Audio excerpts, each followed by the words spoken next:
Alô, pessoal, bom dia.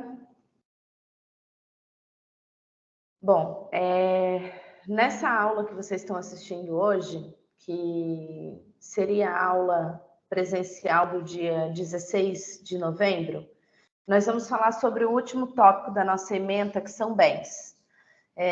Durante todo esse semestre, como a gente já vem conversando por diversos encontros, né, nós trabalhamos questões relacionadas às pessoas dentro do direito civil, quem são as pessoas naturais, as pessoas jurídicas, como elas nascem, como elas crescem, se reproduzem e morrem, todas as duas. As pessoas jurídicas, especificamente, vocês estão trabalhando em seminário, né, dentro das suas divisões. E agora a gente vai falar sobre os bens. Os bens são coisas, né? E aí nós vamos querer entender quais são as relações da pessoa com as coisas, mas agora o foco é especificamente nas coisas. Essa matéria, da parte geral, ela é para te trazer informações acerca das características dos bens. Então, basicamente, o Código Civil, do artigo 79 até o artigo 103, ele vai trazer para a gente classificação de bens. Então, os bens, eles têm 3 classificações básicas dentro do Código Civil. Primeiro, os bens considerados em si mesmo, os bens reciprocamente considerados e os bens públicos. Tudo aquilo que não for bem público pode ser considerado bem particular.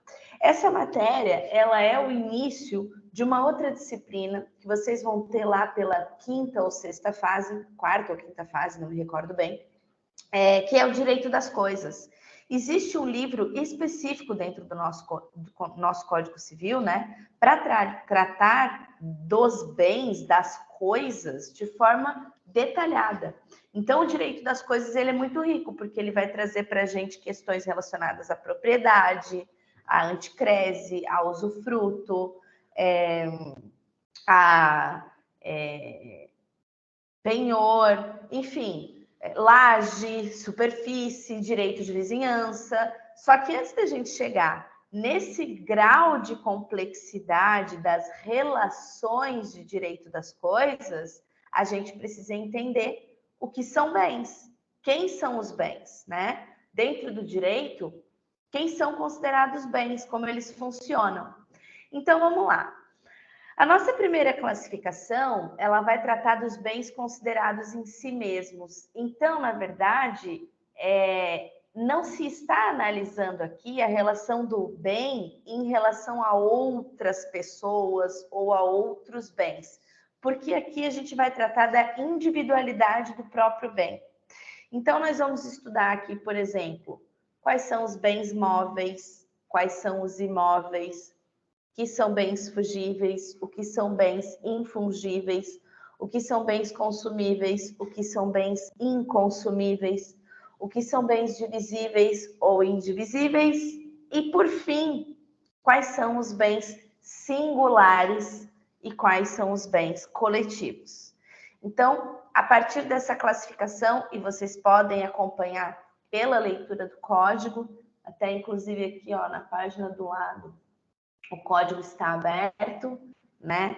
Para a gente não fugir muito do que o código traz de informação. Claro, vai ser importante, interessante que vocês reforcem o conteúdo dessa aula com doutrina, com trilha. Eu vou deixar para vocês na aula estruturada dessa semana trilhas a respeito dos bens para vocês reforçarem toda essa informação com outras fontes para além desta aula, né? Então, veja só, gente.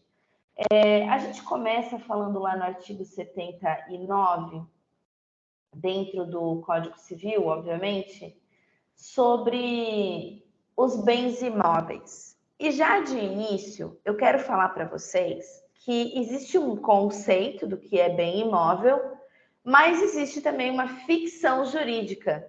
Então, existem bens imóveis que você consegue apalpar, que são bens físicos, que nós chamamos de bens tangíveis, e existem outros bens imóveis que eles são criações do direito, eles são ficções do direito, e o direito precisou criar essas ficções justamente para trazer melhor negociabilidade dos bens imóveis.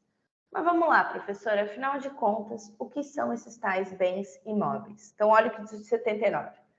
São imóveis o solo e tudo quanto lhes incorporar de forma natural e artificialmente.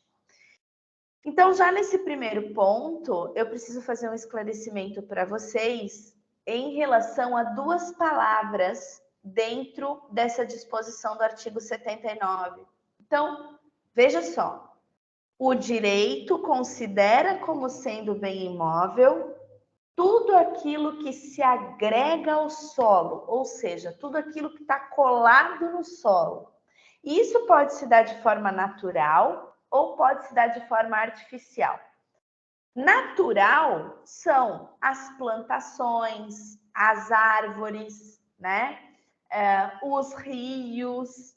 Então, assim, todos os bens que estão agregados, colados ao solo, são considerados bens imóveis. Eles também podem ser agregados ao solo de maneira artificial, como, por exemplo, as construções, né? Quando eu levanto dentro de um terreno uma casa, um apartamento, eu estou agregando ao solo aquele bem. Então, como ele não se move, porque se eu o movimentar, eu perco suas características substanciais, esse bem é considerado, portanto, imóvel, tá? Só que o artigo 80, ele traz para gente o que são os bens imóveis a partir da ficção, ou seja, para efeitos legais. Esses incisos 1 e 2, que nós vamos aprender agora do artigo 80, eles vão trabalhar direitos sobre bens imóveis e, portanto, vão ser equiparados a imóveis para fins legais. Mas veja, eles não estão agregados ao solo. O inciso 1 diz que os direitos reais sobre imóveis e as ações que os asseguram. O que são, portanto, direitos reais? Vamos lá, presta atenção. O artigo 1225 do Código Civil, 1225 do Código Civil, nos traz a informação do que são direitos reais. Então, deixa eu compartilhar minha telinha aqui, que eu acho que na gravação deve aparecer. Compartilhar.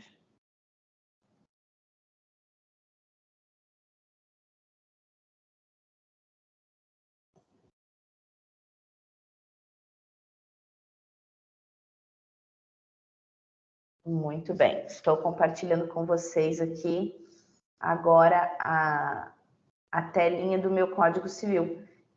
Eu acho que vocês estão vendo em duas telas, né? Espero que sim. Então, vamos lá. Minha telinha aqui do Código Civil, ó, artigo 1225. Ai, professora, mas esse artigo 1225, ele é parte da nossa matéria? Não, ele é parte lá dos direitos reais, lá do direito das coisas, porém, eu estou trazendo ele aqui para vocês terem um exemplo, né, e uma melhor compreensão do que são esses direitos reais. Então, ó, são direitos reais: propriedade, superfície, servidão, usufruto, uso, habitação, direito do promitente comprador, penhor, hipoteca, anticrédito, cessão de uso especial, concessão de direito de uso real, a laje, né? Então, e os direitos de emissão provisória da posse. Então, vejam, esses direitos, eles não são colados ao solo, porque eu não posso pegar eles na mão, eles nem existem no mundo físico, né? Porém, o legislador diz o seguinte: olha, toda vez que você estiver discutindo, ou tiver no inventário, ou tiver com uma ação sobre indenização superficiária, ou tiver tratando uma ação de habitação, ou tratando de uma ação sobre discussão de propriedade, ou isso estiver sendo debatido dentro de um inventário, você vai considerar, para fins de direito, estes direitos reais como bens imóveis, tá? Então, para fins de atender o que o inciso 1 do artigo 80 do Código Civil nos estabelece, vocês vão ter como exemplos de direitos reais, o rol contido no artigo 1225, tá? Então, prestem bastante atenção a esse respeito. Depois, o direito à sucessão aberta. O que acontece? O sujeito faleceu, eu já comentei isso com vocês algumas vezes durante as aulas de ausência, né? Sucessão dos bens do ausente. Eu me recordo de ter mencionado com os senhores o seguinte: olha, a morte é um fato jurídico ordinário e ela tem um efeito jurídico imediato, que é a abertura da sucessão, porque a gente está falando da transmissão de direitos patrimoniais ali dentro da sucessão, tá? Então, esse efeito, morreu, abriu, né? Morreu, abriu a sucessão. Esse efeito, esse direito à abertura da sucessão, a sucessão, quando ela está aberta a partir da morte, ela também é considerada, para fins legais, um direito patrimonial, um bem imóvel, tá? Um bem imóvel. E seguindo aqui, minha gente, no artigo 81, existe um outro detalhe importante em relação aos bens imóveis, né? Então, os bens imóveis, eles têm alguns detalhes importantes. Então, vamos lá. Eu edifiquei uma casa. Vamos imaginar que eu estou lá construindo uma casa dentro de um terreno. Conforme nós acabamos de ver nos artigos anteriores, quando essa construção se agrega ao solo, ela passa a ser um bem imóvel. Agora, enquanto eu estou construindo, tudo aquilo que eu trago para a construção, cimento, areia, janela, massa de janela, vidro, enfim, todos os materiais que eu estou agregando ali, que eu estou colando ao solo, eles não necessariamente são bens imóveis enquanto eles estão nessa característica, né? Porque, por exemplo, eu vou lá na casa de construção, né? Vou lá no material de construção civil. Eu peço para comprar saco de cimento. Saco de cimento eu posso mover de um lado para o outro. Então, via de regra, ele é um bem móvel. A gente vai ver logo em seguida o que são esses bens móveis. Porém, gente, detalhe, a partir do momento em que eu agrego esse cimento a uma construção, ele se anexa ao solo, ele se transforma num bem imóvel. Agora, e se eu puder desmontar este bem imóvel e remontar ele em outro lugar? Essa destruição não, esse desmonte que eu vou fazer no bem imóvel, a fim de transferi-lo sem que ele perca a sua qualidade, sem que ele perca a sua essência de imóvel. Ele, durante esse momento, esse transporte, ele é bem imóvel ou ele é bem imóvel? É isso que o artigo 81 está falando para a gente. Então, olha só. As edificações que, separadas do solo, conservam sua unidade e foram removidas para outro local. Vocês talvez já tenham ouvido falar daquelas casas pré-fabricadas. Casas pré-fabricadas são passíveis de ser levadas para outro canto. E elas não são bens móveis, porque elas são casas e elas se agregam ao solo. Então, essa é uma das exceções. Quando eu consigo fazer a tradição de um bem que originalmente é imóvel por uma exceção, né? Não é a regra. Outro detalhe, materiais, inciso 2 do artigo 81, materiais provisoriamente separados de um prédio para nele se reempregar. Então, vamos lá, eu estou fazendo o transporte desse bem imóvel aí que está indo para um outro local, correto? Tudo certo. Aí, tem parte que eu vou desmontar. Durante esse período de transporte, eu vou ainda assim considerar essas janelas, essas telhas, como partes integrantes do imóvel. Agora, é diferente, gente, do transporte da telha quando ela foi comprada na loja, porque daí ela ainda não foi integrada ao solo. Então, ela se mantém na característica de móvel, tá? Perdão. Vamos lá. Queridos, o artigo 82 vai falar sobre bens imóveis. Então, bens móveis, né? Então, aqui é uma dicotomia. Bens imóveis são aqueles que estão agregados ao solo e eu não posso, via de regra, movimentá-los sem que eles percam a sua substância, sua essência. Se eu sair movimentando um prédio, ele vai rachar, ele vai ruir, ele vai se implodir. Então, ele perece. Bem imóvel, portanto, tem essa característica aí de inamovibilidade. Os móveis não. Os móveis podem se movimentar e, inclusive, na movimentação, eles não vão perder suas características, eles continuam tendo a sua utilização, sua destinação final mantida, a sua essência, a sua substância. Então, ele não se deteriora e ele não se destrói pela sua movimentação, tá? Vamos lá. Artigo 82. São móveis os bens suscetíveis de movimento próprio ou de remoção por força alheia, sem alteração da substância ou da destinação econômico-social. Exatamente como eu falava para vocês. Ele não perece, ele não se destrói e ele é possível de ser movimentado ou por tração própria ou por tração alheia, tá? E agora, nós vamos falar de bens móveis também que são fictícios, porque eles não estão aqui na vida real conosco. Porém, o direito os criou. Então, vamos lá. O artigo 83 diz: consideram-se móveis para os efeitos legais. 1. As energias que tenham valor econômico. Então, energia elétrica, energia eólica, energia hidráulica, né, de qualquer outro tipo de combustão, de energia que vocês possam imaginar, ela se movimenta, ela precisa se movimentar, então ela é considerada para fins legais bem móvel, tá? 2. Os direitos reais sobre objetos móveis e as ações correspondentes. E aqui eu volto a falar do artigo 1225 do Código Civil, que eu mostrei para vocês agora há pouco, porque existem direitos reais, como, por exemplo, o penhor, que são exclusivos de bens móveis. Eu não tenho penhor de bem imóvel. Eu posso ter penhora, que é uma outra coisa. Penhor e penhora não são o mesmo instituto. O penhor é uma escolha do titular do bem, no sentido de dá-lo em garantia e poder resgatá-lo dentro de um determinado prazo estabelecido entre os contratantes.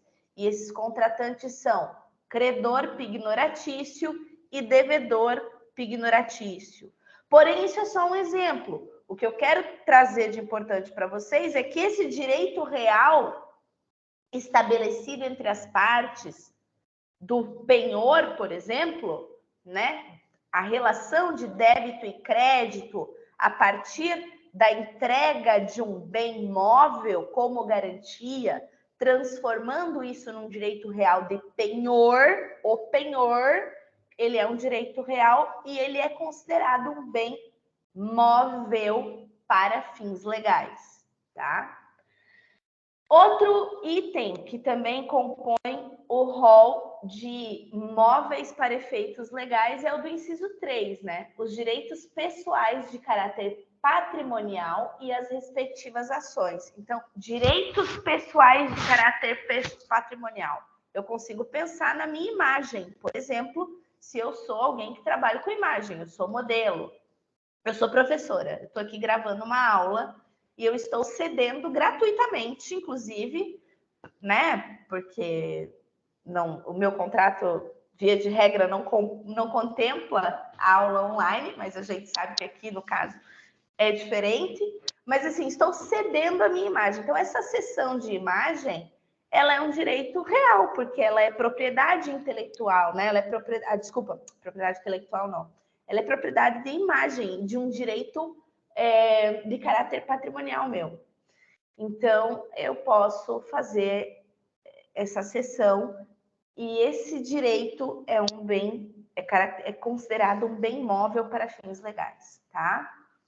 Artigo 84 complementa a seguinte informação: os materiais destinados a alguma construção, enquanto não forem empregados, conservam sua qualidade de imóveis e readquirem essa qualidade os provenientes de demolição de algum prédio. Então é importante vocês perceberem o seguinte: esse bem que eu comprei já foi empregado em alguma construção? Se a resposta for não, ele ainda é bem móvel. Telha, cimento, argamassa, tinta, o que vocês quiserem pensar. Agora, se esse bem em algum momento já foi agregado à construção, ele perde sua característica de móvel, se transformando em imóvel, tá bom? Beleza, gente? Então, para início de conversa, essas são as duas principais classificações que eu trago na aula de hoje para vocês. E a gente vai seguir, ainda falando dos bens considerados em si mesmo. A gente ainda está aqui no item A, tá? Então, nos bens considerados em si mesmo, nós temos os bens fungíveis e os bens infungíveis. Temos também os bens consumíveis e os não consumíveis. Primeira coisa que eu quero trazer aqui para vocês é o seguinte: os bens são considerados fungíveis quando eles podem ser substituídos por outro de igual qualidade e espécie, tá?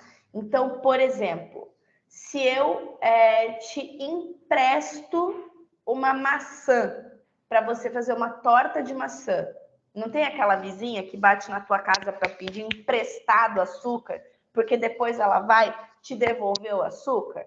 Muito bem, o açúcar que esta mulher está pedindo emprestado, aquele que vai voltar para você não é exatamente o mesmo, porque aquele açúcar que ela está usando foi para o bolo que ela está comendo, buchinho cheio, né?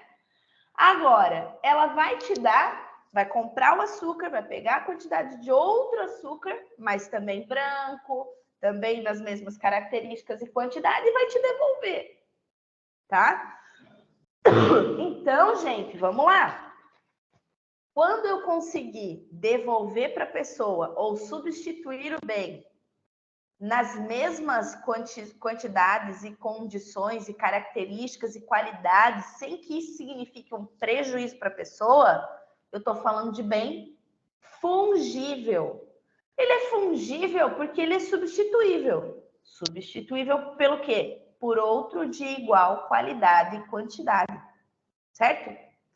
Existem vários negócios jurídicos que vão versar sobre bem fungível. Empréstimo de dinheiro, por exemplo. O dinheiro cai na minha mão, eu uso aquele dinheiro e eu devolvo para o banco ou para outra pessoa que eu tomei emprestado, não exatamente as mesmas cédulas, não exatamente o mesmo dinheiro, né? Muitas vezes eu reponho até mais, porque eu estou pagando juros, que a gente vai ver que é outro tipo de bem, né? Esses acréscimos patrimoniais também são bens, e a gente já vai falar deles. Mas aí, o que eu quero ainda falar para vocês é que, se os fungíveis são substituíveis por outros de igual qualidade, quantidade e característica, os infungíveis não. Por quê? Porque os infungíveis têm características próprias, então eles são únicos. Eles são únicos. Eu não vou ter outro igual. Então, eu tenho que ter mais cuidado, porque eles têm particularidade. Exemplo, a casa em que você mora, ela é fungível ou ela é infungível? Cara, ela é infungível, ela é insubstituível. Eu posso até ter outras casas com a mesma configuração, mas elas não vão ter o mesmo número de matrícula, elas não vão ter o mesmo assento de construção, elas não vão ter as tuas características. Então, assim, ó, bem imóvel, via de regra, é infungível. Ele é insubstituível, só tem aquele. Ah, mas tem outros que são iguais, prof. São muito parecidos, mas não são aquele. É que nem veículo. Muita gente me pergunta, prof, mas veículo? Eu consigo repor para a pessoa outro de mesma qualidade, do mesmo modelo, tudo bem, mas é o mesmo chassi? É o mesmo Renavan? É a mesma placa? É as mesmas características? Tem o meu cheiro, meus cabelos loiro caído dentro do carro? Não vai ter, tá? Então, veículo, apesar de ser bem móvel, ele é infungível. Porque eu não tenho dois exatamente iguais. Vocês entendem o que eu quero dizer? Então, quando eu não consigo substituir por outro exatamente igual, porque não existe, porque ele é insubstituível na sua essência, na sua descrição, das suas características, ainda que sejam características legais, como, por exemplo, número de Renavan, placa, esse bem é considerado infungível, tá? Então, olha o que diz o artigo 85. São fungíveis os móveis que podem substituir-se por outros da mesma espécie, quantidade e qualidade. Fora isso, queridos, é tudo infungível, tá? Uma dica aqui, né, que me ajudou bastante na época da faculdade a entender a fungibilidade e a infungibilidade é fazer essa correlação com a palavra é substituível ou não é substituível. Só que isso é muito raso, tá? Não é só ser substituível, é ter as mesmas características específicas, tá? Então, como eu falei, o carro é fungível? Não é, cara. Não é, porque eu posso ter dois carros iguaizinhos, mesmo ano modelo, mesma cor, mesmos opcionais de fábrica, tudo igual. Gêmeo. Eles vão ter o mesmo Renavan? Eles vão ter a mesma placa? Eles vão ter a mesma característica ali em relação ao seu registro dentro do Detran? Não, não vai. Então, ele é insubstituível. Ponto e basta, não tem discussão, tá?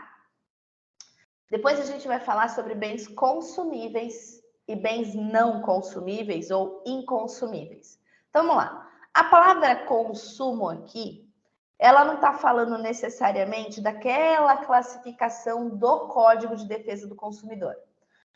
No Código de Defesa do Consumidor, os bens são de consumo, porém, bens de consumo ou bens de serviço não são necessariamente consumíveis ou não consumíveis.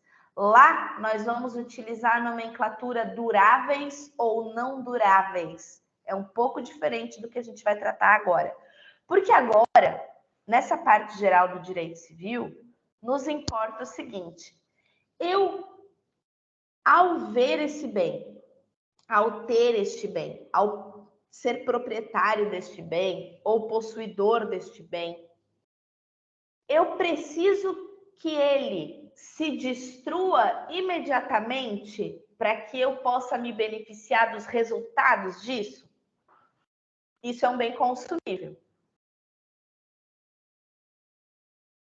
Então, assim, você vai na cantina comprar um pão de queijo. Para quê? Para comer.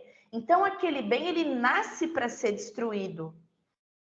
Aquilo faz parte do jogo dele, faz parte da característica dele. Esse é um bem consumível. Um perfume, eu uso, eu compro para usar, para ficar cheiroso. Então, é óbvio que eu vou xiringar e à medida em que eu for usando o meu perfume, a quantidade dele vai diminuindo, né? Então, eu vou consumi-lo. Ok? Agora, existem bens que são para permanecer. Então, a Maria Eduarda vai lá e compra um computador. Ele não é para se destruir no primeiro dia. Não faz parte da característica de uso dele a destruição. Entende? Então, esses bens são considerados não consumíveis. E pode ter bem consumível móvel, né, na maior tranquilidade.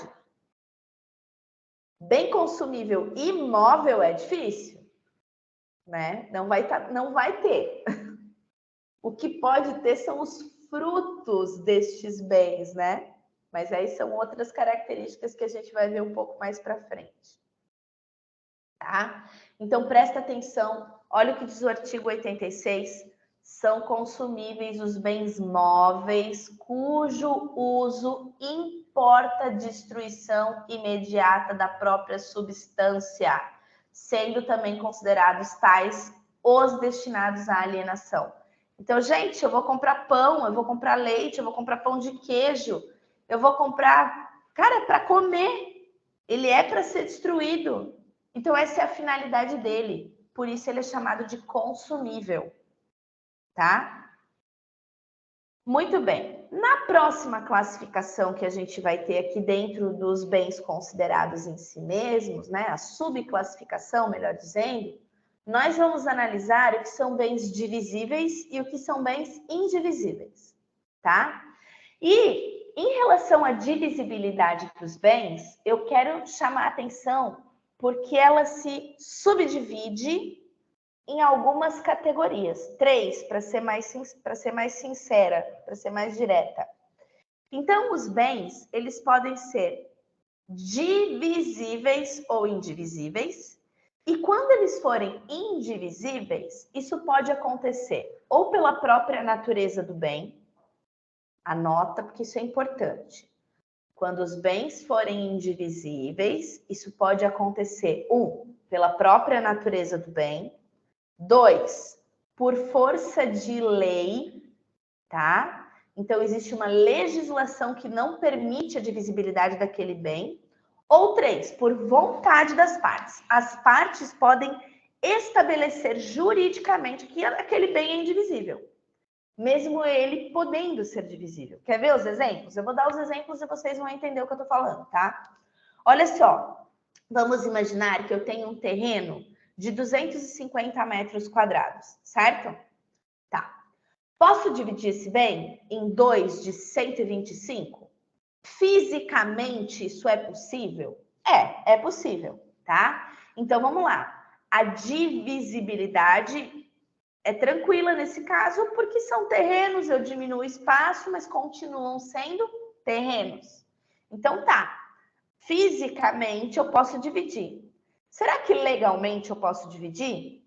Muitas vezes não, porque dependendo da legislação urbana de parcelamento do solo, eu não posso ter em determinado município uma gleba de terra com desmembramento, com uma matrícula com metragem inferior a 250 metros quadrados. Então, eu não consigo fazer essa divisão juridicamente. Então, eu considero esse imóvel indivisível, porém ele é indivisível em razão de ordem legal, tá?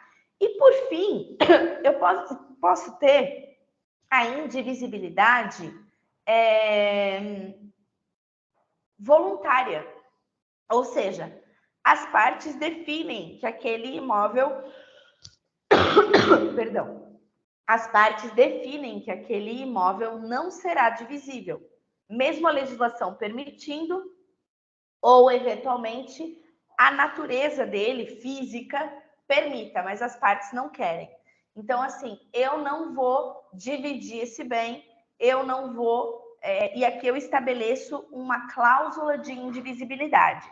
Normalmente o pai faz isso quando ele deixa algum imóvel para os filhos em herança e ele não quer que os filhos peguem cada uma parte da herança, ele quer que eles administrem em conjunto. Então, ele coloca lá uma indivisibilidade temporal, mas ele coloca uma indivisibilidade, tá? Isso é possível. Então, os bens que são divisíveis, eles podem se dividir porque não vão estragar em razão da sua natureza, a sua substância vai ser mantida, né? Vão se dividir porque a legislação permite ou porque as partes assim querem. Então, olha lá o artigo 87. Bens divisíveis são os que podem fracionar sem alteração de substância, diminuição considerável de valor ou prejuízo do uso ao que se destinam. Vamos lá. Esse controle remoto aqui, ó, controlezinho remoto. Eu posso dividir? Quebrar no meio? Não. Para dividir em dois. Não tem como. Não vai dar. Porque daí ele vai perder a sua substância. Ele vai perder sua utilidade. Ele morreu, coitado. Então, veja, isso aqui é um bem indivisível pela própria natureza. Não tem como. Senão ele se perde. Agora, eu poderia ainda, né? Volto a falar, ter uma indivisibilidade legal. Eu não posso fazer a negociação porque a lei não permite que eu separe aqueles bens, tá? Artigo 88. Os bens naturalmente divisíveis podem tornar-se indivisíveis por determinação de lei ou vontade das partes. Exatamente o que eu já tinha explicado para vocês antes, tá? Muito bem. Seguimos aqui para a próxima seção, que é a seção 5, que é mais uma classificação dentro, mais uma subclassificação dentro dos bens considerados em si mesmos, que são os bens singulares ou os bens coletivos.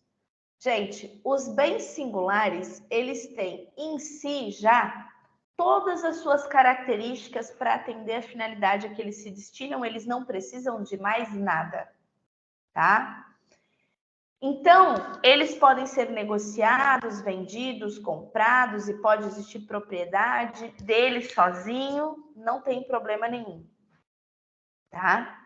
Já os bens que são coletivos, eles existem de forma conjunta. Eles só existem e são considerados bens de forma conjunta. Então, vou dar um exemplo para vocês. Um livro é um livro e ele é um bem móvel, né? E por si só eu consigo negociar, vender, e ele tem um valor de mercado, e ele tem uma economia própria, tá? Um valor próprio. Um livro. Uma biblioteca é um bem coletivo. Por quê? Porque ela tem um valor próprio, ela é um bem próprio, porém ela só existe quando ela está composta de vários outros bens singulares, tá? Então, esse é o exemplo mais básico que eu posso dar para vocês. Um livro, bem singular. Uma biblioteca, bem coletivo. De que me adianta uma biblioteca vazia? Nada. Não adianta de nada, né? Uma biblioteca, para ter valor econômico, ser considerada uma biblioteca, ela precisa de exemplares, ela precisa de livros.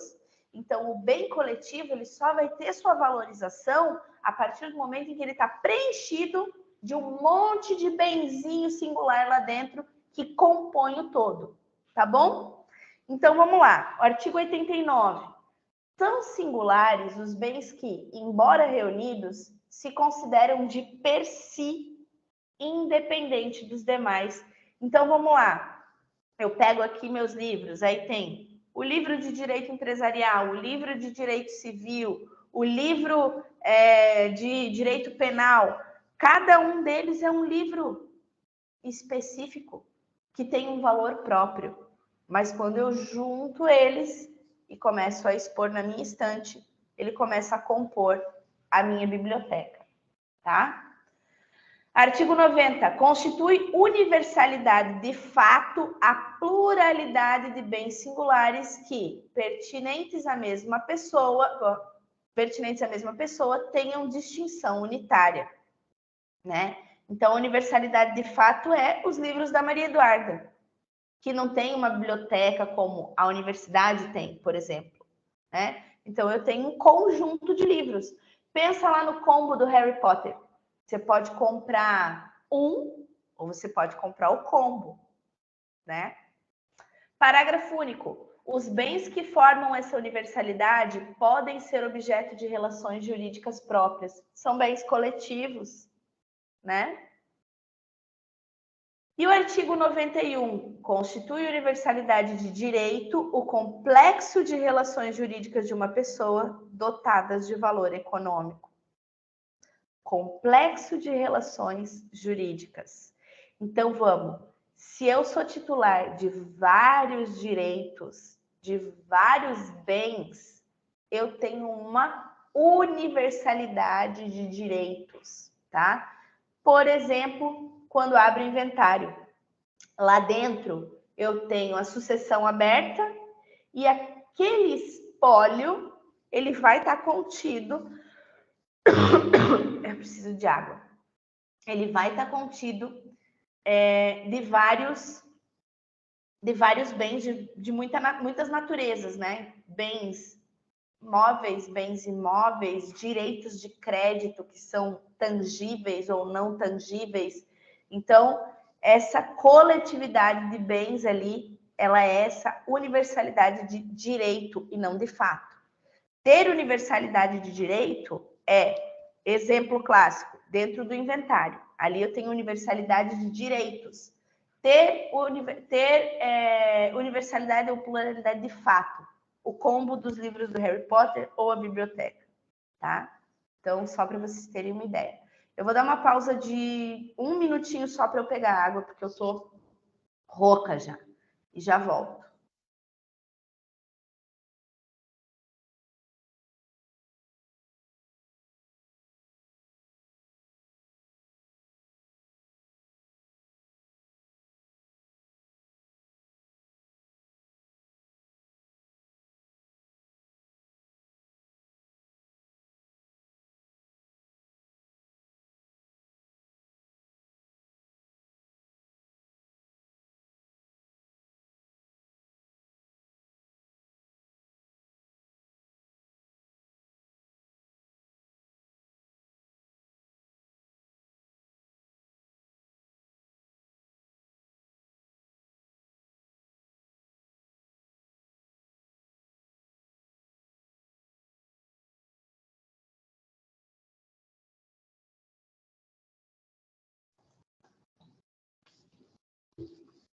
Bom, voltei.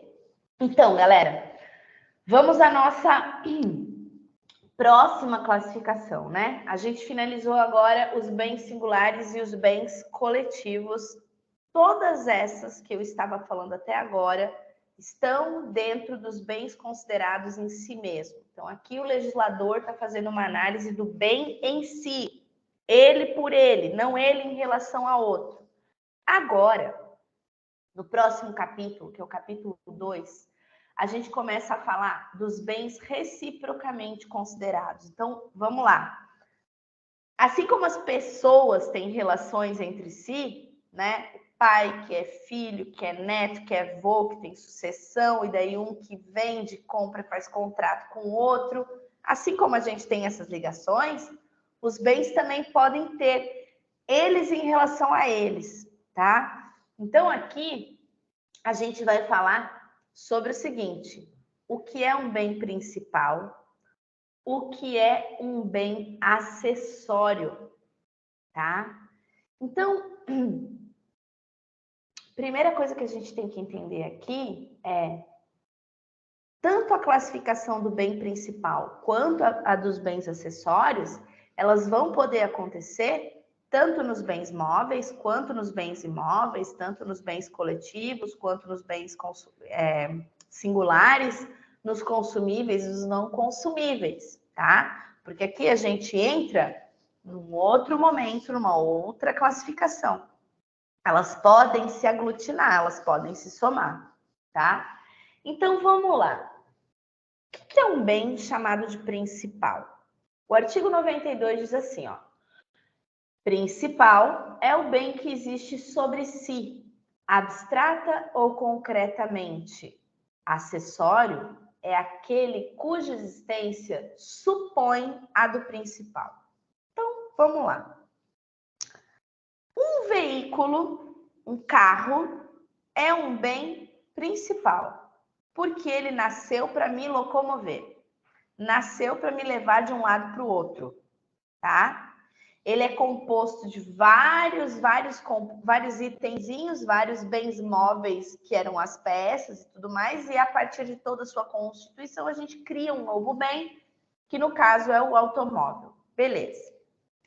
O que eu preciso efetivamente dentro de um automóvel para me locomover? Eu preciso de motor, eu preciso de eixo, eu preciso de roda, eu preciso de volante, eu preciso de banco, né, de assento para eu sentar ali dentro, preciso da lataria, freio para não me lascar, uma embreagenzinha para o carro andar.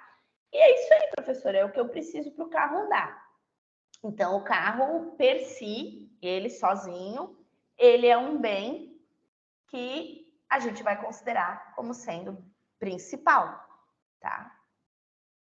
Agora, deixa eu perguntar um negócio para vocês. O som automotivo, ele é acessório ou ele é principal? Acessório. Por que ele é acessório? Porque se eu tirar um som automotivo de dentro de um carro, eu vou usar onde? Onde que eu vou usar? Ele só existe para funcionar dentro do carro. Mas ele existe no mundo físico, né?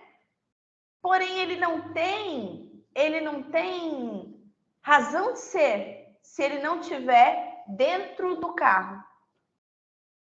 Não tem. É diferente de eu falar de um aparelho de som, onde eu posso usar no meu quarto, na minha sala, né? Em qualquer outro lugar. Beleza, aparelho de som é um bem móvel principal, porque ele tem vida própria. Agora, o som automotivo, não, queridos, ele é automotivo, só serve para aquilo ali mesmo. Tá? Outro exemplo. Ai, eu comprei um quadro. Gastei milhão no quadro, riquíssimo. Tá, beleza, comprou o quadro. Vou pendurar na minha parede o quadro. O quadro per si, ele sozinho, ele já é um objeto de decoração valiosíssimo, caríssimo, de colecionador, que vai enfeitar minha sala. Beleza, maravilha. Eu preciso colocar uma moldura nesse quadro? Eu não preciso. Porém, eu posso querer, né? Porque daí, se eu colocar uma moldura, ele vai ficar mais bonito, meu ambiente vai ficar melhor. Então, eu vou agregar valor a ele. Aí eu trago uma moldura. Agora, a moldura sozinha serve para quê? Se ela não estiver acoplada num quadro, para que ela serve? Entendeu? Ela não tem utilidade sozinha na vida. Por isso que ela é um bem acessório. Mais do que o bem acessório, o artigo 93 vai nos dizer que a moldura é um exemplo de pertença. Olha o que são pertenças. São pertenças os bens que, não constituindo parte integrante, se destinam de modo duradouro ao uso, serviços ou aformoseamento de outro. Que outro? Outro bem. Então, a moldura, ela é uma pertença. Por quê? Porque ela vem para aformosear de forma duradoura determinado quadro, determinada pintura, determinada obra de arte. Ela sozinha não quer dizer muita coisa. Sacou? Isso é uma pertença. E aí o artigo 94, ele nos traz a seguinte regra, que é uma regra geral. Os negócios jurídicos que dizem respeito ao bem principal não abrangem as pertenças, salvo se o contrário resultar da lei, da manifestação da vontade ou circunstância do caso. Então, vamos lá. Eu vou vender meu quadro para você. Eu posso perfeitamente tirar ele da moldura e te entregar só o quadro, porque a moldura eu vou reaproveitar em outra obra minha que eu tenho aqui em casa. Ah, não, mas eu posso exigir? Não, você não pode exigir, porque a regra geral é que as pertenças não vão seguir o principal quando você negociar, de acordo com o artigo 94. Eu posso negociar de forma diferente? Pode, mas você vai ter que fazer constar no contrato. Entendeu? Artigo 95. Apesar de ainda não separados do bem principal, os frutos e produtos podem ser objeto de negócio único. Presta atenção que nós temos aqui mais duas subespécies de bens acessórios. Então, veja lá. Bem principal, bem acessório. Bem acessório se subdivide em 3 categorias. Primeira, pertença. Segunda, acabei de falar, frutos. Terceira, produtos, tá? E também as benfeitorias, que a gente vai falar em seguida. Então, repetindo, bem principal, bem acessório. Os acessórios se subdividem: pertença, frutos, produtos and benfeitorias. Então, vamos lá, vamos falar de cada um deles. Pertenças a gente já falou. São bens que existem para aformosear um outro, tá? E eles sozinhos não significam nada. Eles não têm muita utilidade sozinho, tá? Depois nós temos os frutos. Vamos lá. Os frutos, gente, eles também vão se subdividir em mais 2 categorias, tá? Os frutos podem ser naturais ou os frutos podem ser civis, tá? Fruto, gente, é tudo aquilo que brota, que aparece, que decorre do bem principal, que nasce do bem principal.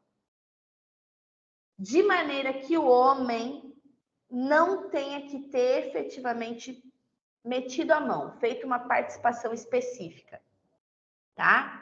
Então, vamos lá. Eu sou dona de um terreno, nesse terreno tem um monte de árvore plantada, árvore frutífera, tá? Todas as árvores que estão acopladas, grudadas no meu solo, são meus bens imóveis. Só que a minha macieira, ela dá maçãs. As maçãs, elas têm um valor de mercado próprio. A macieira tem um preço e as maçãs têm outro. Então, a partir do momento em que essas maçãzinhas ficarem maduras e eu puder colhê-las, eu estou separando o fruto, que até então era acessório, de um bem principal, que era a árvore, e posso, inclusive, fazer negócio só com a maçã. Tá? Então, os frutos, eles vão poder ser separados do seu objeto principal. Eles são acessórios, mas eles podem ser separados do seu objeto principal e negociados de forma isolada, porque eles se tornam outros bens móveis, como, por exemplo, a maçã. Eu posso vender sacas de maçã, tá? E esses são exemplos de frutos naturais. O bebezinho, o filhotinho do animalzinho, ele é um fruto, tá? Cachorrinho, gatinho, potrinho, bezerrinho, são frutos naturais, porque decorrem da natureza. Agora, os frutos civis, gente, eles são ficções jurídicas que o legislador criou. Então, por exemplo, o meu bem imóvel pode me dar frutos. Que tipo de fruto meu bem imóvel pode me dar que não seja natural? O aluguel. Ah, eu tenho uma casa, ela é meu bem imóvel. Eu não quero morar nessa casa porque eu estou indo morar em outro canto, mas também não quero deixá-la parada. Então eu vou fruir, eu vou fazer ela me dar dinheiro, vou fazer ela me dar renda. Isso é fruto. Fruto civil. Aluguel é fruto civil. Eu vou te emprestar um dinheiro e quando você me pagar de volta, você vai me pagar com juros. Os juros é o quê? Fruto civil. É um acréscimo que eu estou tendo. Posso negociar só juros de forma isolada do principal? Posso. Tá? Então, vamos lá. Já sabemos o que é pertença, já sabemos o que é fruto e agora vamos saber o que é produto. O produto, ele tem um valor próprio e ele vai decorrer de uma transformação a qual eu submeto um outro bem. Então, toda vez que eu pego um determinado bem, submeto ele a algum processo industrial, por exemplo, de manufatura, né? E ali eu o transformo em outro bem que vai ter um outro valor de mercado, eu acabei de ter um produto. Então, eu pego a madeira, corto a madeira, faço um processo com a madeira e transformo ela numa mesa de madeira. Tá? A madeira em si, ela tem seu valor de mercado.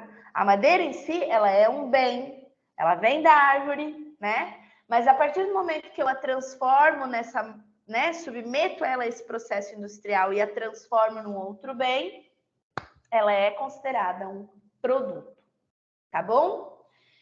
Então, veja só, para finalizar essa questão dos bens reciprocamente considerados, a gente vai falar sobre benfeitorias.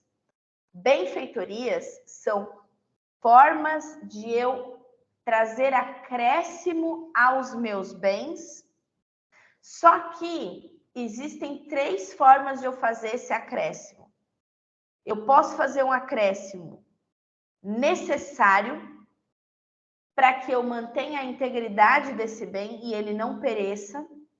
Eu posso fazer um acréscimo, uma benfeitoria útil, e a partir desse momento eu estou trazendo para esse bem uma melhor forma de utilização, ou eu posso botar no meu bem uma benfeitoria voluptuária, que é um exagero, que é algo extremamente luxuoso, algo extremamente caro, e que além de trazer mais utilidade, agregar um valor enorme, ele vai trazer uma transformação muito grande àquele bem, tá? Então vamos lá. 96, artigo 96. As benfeitorias podem ser voluptuárias, úteis ou necessárias. Parágrafo 1º. São voluptuárias as de mero deleite ou recreio, que não aumentam o uso habitual do bem e ainda o tornem mais agradável ou sejam de elevado valor. Então, são de deleite. Por exemplo, eu tenho uma casa e eu resolvo construir nessa casa uma piscina. É uma benfeitoria, mas ela é uma benfeitoria voluptuária, porque eu não preciso ter uma piscina em casa para conseguir residir na casa, para morar bem. Não, a piscina é o exagero, ela é o deleite, ela é o conforto, ela é o extra, tá? São úteis as que aumentam ou facilitam o uso do bem. Então, por exemplo, eu tinha um chuveiro que era de cano gelado, e eu fui lá e coloquei um chuveiro elétrico. Eu melhorei a forma de utilizar o meu banho. Ele não está luxuoso, mas eu dei uma melhorada. Então, isso é considerado uma benfeitoria útil. E, por fim, as necessárias. Eu preciso fazer, senão o bem vai deteriorar. Exemplo, se eu não fizer a manutenção do telhado da minha casa, vai continuar chovendo dentro, vai dar rachadura e eu vou perder o bem. Então, eu sou obrigada a fazer. E aí eu vou botar telha nova, e aí eu vou botar novas coisas lá dentro, tá? Então, essas são as benfeitorias necessárias. Artigo 97. Não se consideram benfeitorias os melhoramentos ou acréscimos sobrevindos ao bem sem a intervenção do proprietário, possuidor ou detentor. Ou seja, se você vai fazer benfeitoria no bem, seja você o dono, seja você o possuidor, e aqui eu encaixo locatário, comodatário, né? Mutuário, dependendo da situação. E aí, se você não for essa pessoa, não faz benfeitoria não, senão você vai perder, tá? Então, você, vou fazer uma benfeitoria na casa da minha mãe, mas eu não moro lá. Bicho, se essa véia vender antes de entrar para a herança, você vai perder o seu investimento, tá? Tranquilos até aqui? Será que vocês estão tranquilos? Eu duvido que vocês estejam tranquilos. Mas pelo menos assim, né? Qualquer coisa, né? A gente faz aí uma revisãozinha, a gente conversa melhor aí antes da prova. Mas bora estudar, né? Esse é um momento de muita autonomia de vocês. Então vamos lá. Bens públicos, gente. Nossa última classificação. Estamos entrando na reta final da nossa aula. Já estamos com 1 hora e pouco de aula já. É diferente da aula quando os meus alunos não estão aqui interagindo, conversando. perguntando, né? Vamos lá. Os bens, eles são públicos, gente, quando eles são de domínio nacional, pertencentes a pessoas jurídicas de direito público, tá? Interno. Todos os outros são particulares, seja qual for a pessoa que pertencer. Então, o texto do artigo 98, ele é justamente uma questão de exclusão. Ele diz, olha, tudo que não é público é particular. Não sei nem quem é o dono, mas é particular, tá? Então, são considerados bens públicos ali no 99 os de uso comum do povo, tais como rios, mares, estradas, ruas e praças. Gente, atenção, o inciso 1, 2 e 3 do artigo 99, eles são super pegadinha, tá? Eles costumam cair em prova e já lhes adianto, ele vai cair na prova de vocês. O inciso 1, 2 e 3 do artigo 99 é tema da prova de vocês, de uma ou duas questões da prova de vocês. Então, bora prestar atenção aqui, tá? O que são os bens de uso comum? O uso comum, via de regra, são bens que eu não preciso pagar para usar, todo mundo tem acesso, as pessoas podem livremente se movimentar por esses bens, tá? E eles pertencem ao ente público. Então, assim, a quem pertence rio, mar, estrada, rua e praça? Depende. Se a rua é do centro de Blumenau, ela é de Blumenau, né? Se é uma BR, a BR-101, ela é uma rodovia federal, né? Então, nós sabemos ali, pela circunscrição, a quem aquele bem vai pertencer. Ah, o Rio Amazonas pertence a Santa Catarina? Claro que não, né? Então, é nesse sentido. Quem é o proprietário? Pode ser município, união, estado, vai depender da localidade onde esse bem de uso comum está. E a regra geral é que nesse bem de uso comum eu não tenha que pagar para usar. Ai, professora, mas tem pedágio. Tem pedágio nas estradas. Sempre tem essa pergunta, né? Gente, o que eu falei para vocês? Via de regra, eu não pago. Quando eu falo via de regra, é porque tem exceção. Onde é que estão essas exceções, professora? Lá no direito administrativo. Lá no direito administrativo, vocês vão entender quando é que um pedaço de rodovia pode ser cedido para a administração de uma empresa, né? Quando é que uma empresa vai poder explorar esse tipo de serviço? Quando é que o poder público vai poder cobrar tarifa para você trafegar? Né? Em que situações a gente tem a exceção da regra? Lembrando, isso aqui é direito civil parte geral. Então, para vocês, hoje, andar na rua não tem pedágio, não custa, tá? Agora, claro, lá dentro do direito administrativo, vocês vão aprender as regras. Espera lá, em que situações o ente público vai poder licitar para poder fazer uma concessão de serviço para uma determinada empresa, a fim de que ele explore aquela atividade. Então, por exemplo, os pedágios que a gente vê nas BRs. Ah, é para manutenção de estrada, é para um socorro maior. Então, são circunstâncias em que o ente público não tem condição de cuidar. Ah, mas eles recebem imposto para isso. Por que eu ainda tenho que pagar tarifa? Aí você vai lá para o direito tributário entender a diferença da natureza fiscal de um imposto para uma tarifa. Não é aqui na aula de direito civil que a gente vai aprender. Mas saibam, existe essa diferença, óbvio, né? Isso é a beleza do direito. O direito se interliga todo e deixa vocês cheios de curiosidade. E agora vocês vão atrás de descobrir o que é tarifa, o que é imposto. Vão mesmo, não para a nossa prova, mas para a vida. Vocês vão aprender bastante. A segunda modalidade dos bens públicos são as de uso especial. Espera lá, como assim de uso especial? Bom, esses de uso especial já não têm acesso para todo mundo o tempo todo. Eles são muito mais para servir as necessidades do ente público do que da população em si. Ah, mas a população não pode ter acesso? Claro que pode, só que não é o bel prazer dela. Então, vamos ver esses exemplos. Usos especiais, tais como, estou lendo o inciso 2 do 99. edifícios, terrenos destinados a serviços, estabelecimentos da administração federal, estadual, territorial ou municipal, inclusive suas autarquias. Então, vamos lá, o prédio da prefeitura do município de Blumenau. Via de regra, qualquer um pode entrar, né? A gente faz lá nosso acesso, tem cadastramento, né? O acesso é controlado por questão de segurança e tudo mais, mas assim, a princípio, qualquer pessoa pode adentrar o Paço Municipal. Agora, veja, é a qualquer hora? É a qualquer tempo? Não, tem um horário para eu entrar, tem um horário em que as porteiras vão estar abertas, né? Não é que nem, por exemplo, um rio, em que por mais doida que eu seja, eu posso entrar de noite, o mar, eu posso tomar banho, né? De noite, de tarde, de madrugada, a hora que eu bem entender. De uso comum. O de uso especial, não, eles vão trazer um pouco mais desse controle, tá?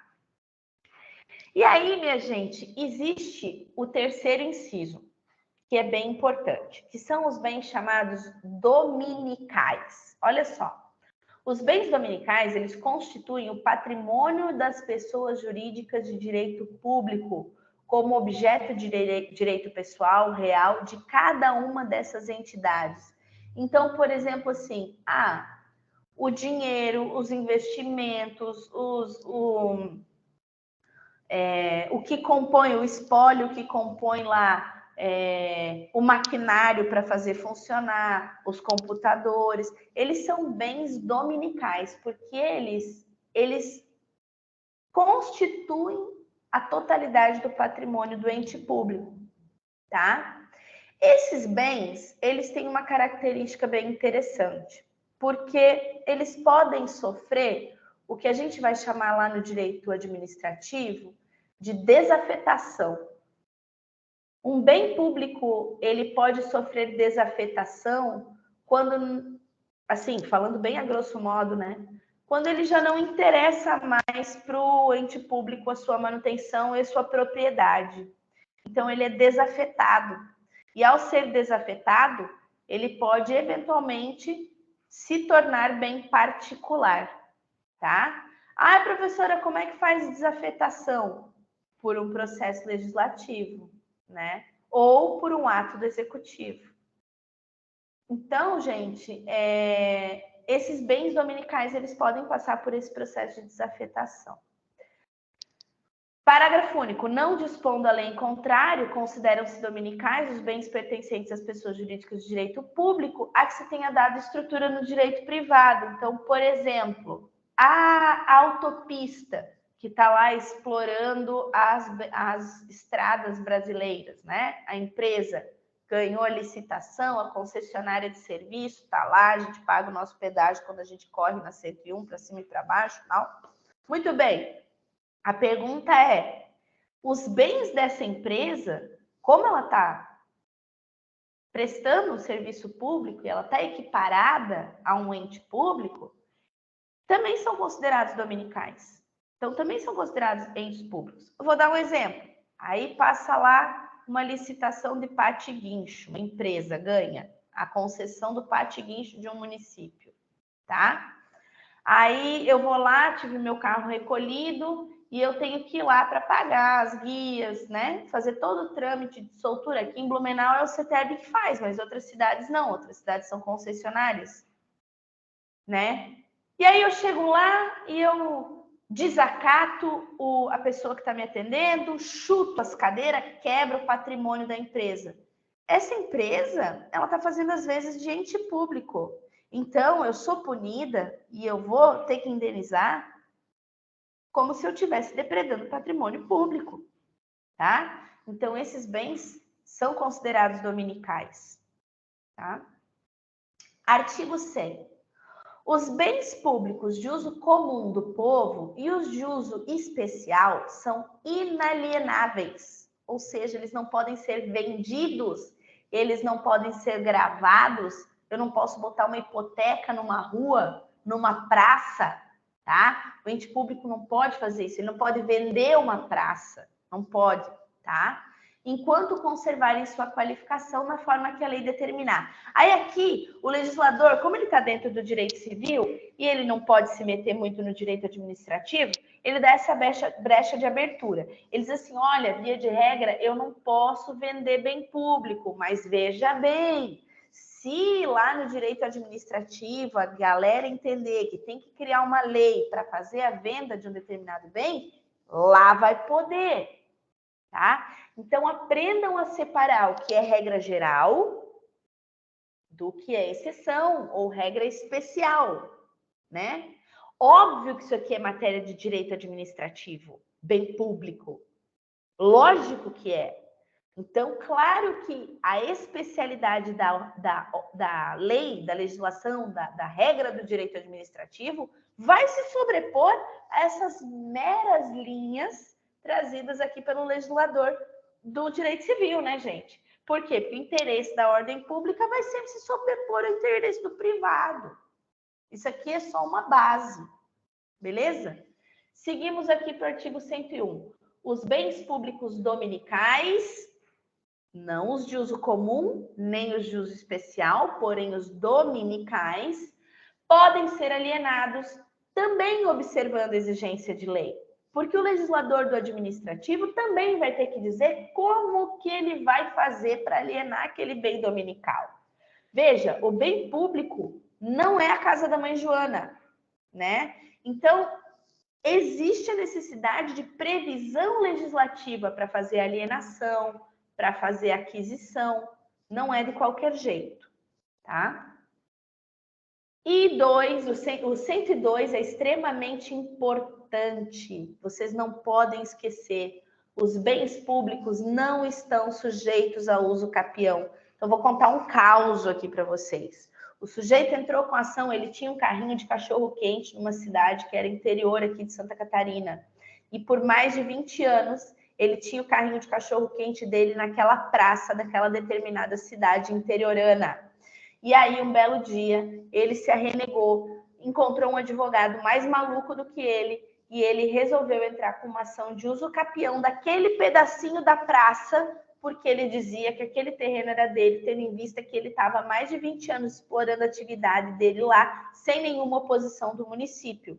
E para piorar a situação, alternativamente, caso não fosse concedido o pedido de uso capião, ele ainda pedia um reconhecimento de vínculo trabalhista, porque afinal de contas ele era o melhor cachorro-quente da cidade, ele estava prestando serviço público, sendo ali o cachorreiro quente oficial daquela cidadezinha. Obviamente que essa ação foi detonada em primeiro grau e segundo grau. Eu tive o prazer de acompanhar esse julgamento na Câmara de Direito Público.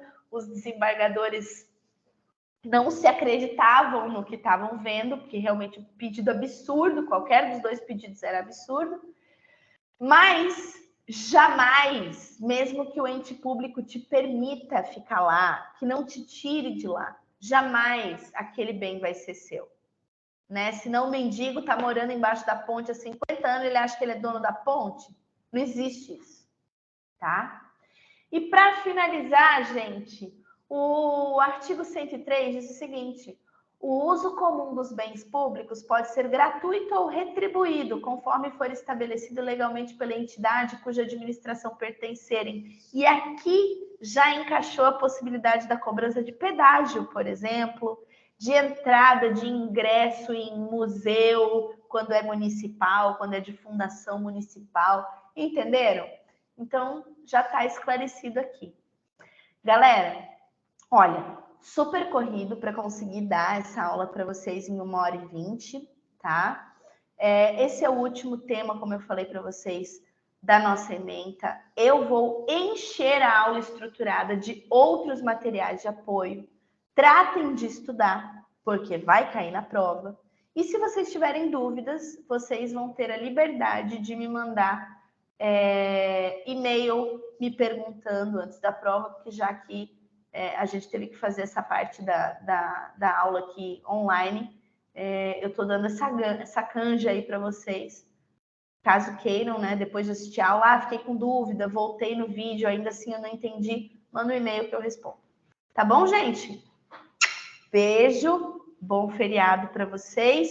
E na volta, na semana que vem, partiu os nossos seminários, né? Que a gente tem que finalizar. E outra coisa, outra dica aqui, ó. Vai cair, professora do céu, vai cair pessoa jurídica dentro da prova? Claro que vai, tá? E vai cair domicílio também. Ah, mas a prova não deu. Uma parte eu dei, né? Domicílio, a gente já falou sobre ele quando eu falei da LINDB. Então, assim, não é tão alienígena assim. O que eu quero que vocês estudem para a prova? Eu vou repetir isso em sala de aula, porque eu acho que a gente tem mais um encontro antes da prova, obviamente. Mas, já para deixar gravado aqui para vocês, o que eu quero que vocês estudem especificamente para a prova, tá? Então, olha lá, do artigo 40 até o artigo 103. Não para, só vai. Do 40 ao 103, tá? Existe ainda a primeira parte, que é sobre a sucessão provisória, curadoria dos bens do ausente, direito de personalidade, que daí já é no artigo 1º, né? Então, assim, também cai na prova. Basicamente, a prova de vocês é do artigo 1º do Código Civil até o artigo 103 do Código Civil. Então, vocês têm que, ó, dar-lhe para estudar. A única coisa que eu vou tirar fora da prova é toda a matéria do primeiro bimestre, que daí eu não vou fazer essa sacanagem, embora eu pudesse, mas eu não vou fazer cumulativo, porque eu entendo que 103 artigos já é bastante matéria para vocês estudarem, tá? Não esperem para cima do laço. Comecem a estudar agora, tá? E se tiver dúvida, vai falando comigo, vai mandando e-mail que eu vou respondendo. Tá bom, gente? Então, repetindo, qual é o conteúdo da prova, professora? Do artigo 1º até o artigo 103 do Código Civil. Isso é a AV2 de vocês, tá bom? Beijo e até a próxima.